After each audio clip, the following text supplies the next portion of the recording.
Bonjour à tous, j'espère que vous allez bien. Aujourd'hui, nous allons découvrir le légume le plus consommé dans le monde, la pomme de terre. Alors, la pomme de terre est originaire de la cordillère des Andes, c'est-à-dire des pays Colombie, Pérou, Bolivie, Argentine et Chili, où son utilisation remonte à environ 8000 ans. Lors de la découverte de l'Amérique par les conquistadors espagnols, elle est donc découverte par ces conquistadors et ils la ramènent dans leur pays aux alentours de 1534. De là, des plants vont être envoyés en Autriche, en Suisse, ensuite en Angleterre, en France et en Belgique.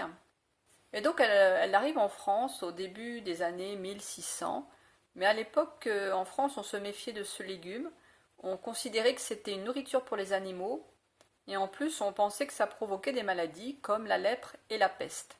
Donc à ce moment-là, elle est seulement consommée par les cochons et elle est aussi utilisée comme plante ornementale dans les jardins parce que ça fait des jolies fleurs quand les pommes de terre poussent. Et ça va durer comme ça pendant une bonne centaine d'années, même un petit peu plus. Et puis à un moment donné, il y avait beaucoup de famines à l'époque et il y a la famine de 1769 qui amène le gouvernement de l'époque, on va plutôt dire le roi puisque c'était Louis XVI qui était à cette époque-là, à chercher donc de nouveaux végétaux pour nourrir la population. Et à ce moment-là, il y avait Antoine Parmentier qui était un apothicaire, un pharmacien. Il faisait plusieurs choses en fait, et il avait été amené en Prusse parce que il y avait eu une sorte de guerre. Enfin bon, il avait été envoyé comme prisonnier en Prusse, et à ce moment-là, c'est là qu'il a mangé de la bouillie de pommes de terre, une sorte de purée. Et il a reconnu à ce moment-là que ce tubercule était consommable par les humains. Donc de retour en France, il souhaite en faire un produit de grande consommation justement pour lutter contre la famine.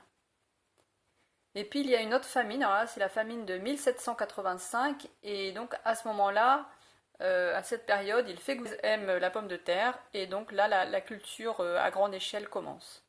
Alors comment cultiver la pomme de terre? Eh bien c'est très facile. Ce sont des plantes qui s'adaptent dans tous les pays. C'est pour ça justement que c'est le légume le plus cultivé au monde et le plus consommé. Donc on peut les planter dans des pots, dans des sacs de culture, mais le mieux évidemment c'est directement dans le sol. Alors, il faut arroser régulièrement, enfin surtout dans les régions où il ne pleut pas trop, mais il faut quand même éviter les excès d'eau. Alors selon les variétés, les pommes de terre pourront être récoltées entre 3 et 4 mois. Pour la consommation hivernale, la récolte se fait généralement à la fin de l'été ou au début de l'automne, parce qu'à ce moment-là, les pommes de terre vont pouvoir être gardées pour tout l'hiver. Donc c'est une culture qu'on peut faire plusieurs fois dans l'année. On peut commencer à planter vers le mois de février-mars pour une récolte de pommes de terre nouvelles, de pommes de terre grenaille. Et puis ensuite, on peut en replanter vers le mois de juillet pour pouvoir faire une culture pour l'hiver. Alors, il y a différentes couleurs de pommes de terre. Les plus communes, ce sont les blanches, mais il y a aussi des pommes de terre rouges, des pommes de terre violettes. Alors, concernant les propriétés de la pomme de terre, eh bien, c'est une source importante de glucides, de protéines et de vitamines. Ses qualités nutritives et sa facilité de culture font qu'elle est devenue un des aliments de base de l'humanité, puisqu'elle a la capacité justement de pousser dans des climats variés et dans tous les pays. Alors, les bienfaits pour la santé, eh bien, les pommes de terre sont bonnes pour la santé digestive, grâce à leur teneur en fibres, et elles aident aussi à réguler la pression sanguine grâce au potassium, et elles sont une très bonne source d'énergie. Alors, concernant leur utilisation en cuisine, les tubercules sont la partie comestible de la pomme de terre. Leur peau est tout à fait consommable, elle contient même de grandes quantités de nutriments. Par contre, les feuilles et les tiges sont toxiques et ne doivent pas être consommées. Les germes aussi doivent être enlevés, ainsi que les parties vertes sur certaines pommes de terre. Les pommes de terre peuvent être cuites à l'eau, à la vapeur, au four. On peut les cuisiner en purée, en frites, pommes de terre farcies, gnocchi. Il y a 1000 manières de les cuisiner. Alors, le hachis parmentier, c'est un plat à base de purée de pommes de terre et de viande de bœuf hachée. Maintenant, le mot hachis désigne un plat dans lequel les ingrédients sont hachés, émincés ou broyés.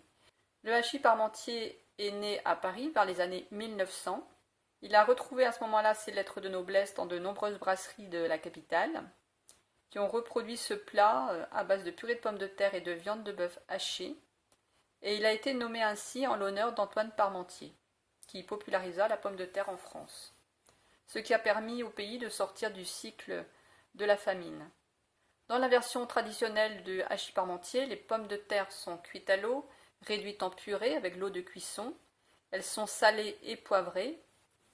Et les restes de pot-au-feu qu'on faisait à l'époque, ou n'importe quel autre morceau de viande, est haché et ensuite mélangé avec des oignons, du persil et un œuf, et tout ça est mis au four. Alors, aujourd'hui je vais vous expliquer comment préparer une délicieuse recette de pommes de terre farcies aux champignons. Voici les ingrédients.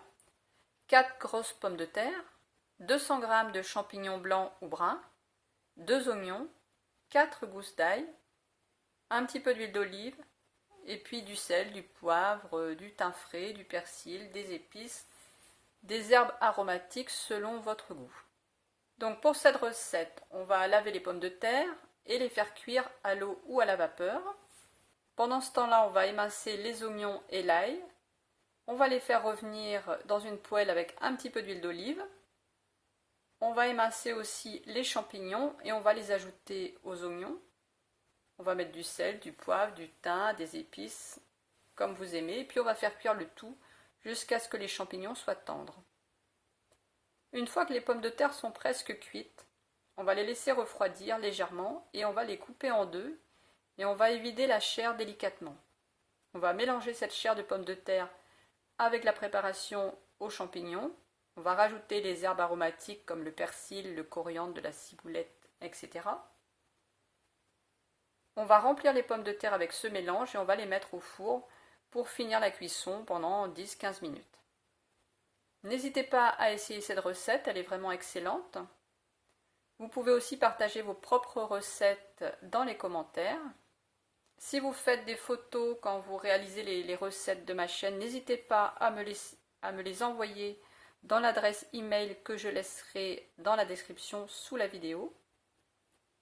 Je mettrai les photos dans l'onglet communauté.